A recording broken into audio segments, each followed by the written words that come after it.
I've got a Whirlpool dryer here. It's a 2015, so it's just a couple years old. It's in excellent shape. It's running right now.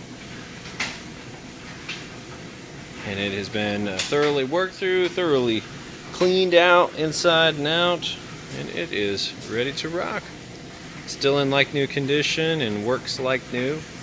Just so that you can see, you can hear it runs great, but just so you can see that it heats correctly. I've got my little heat gun here, and we'll shoot it right into the area where the actual heating element is.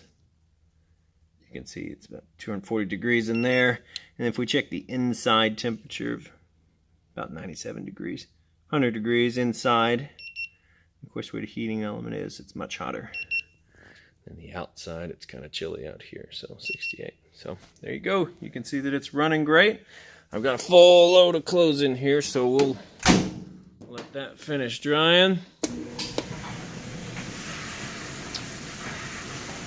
And we'll get this guy ready to go.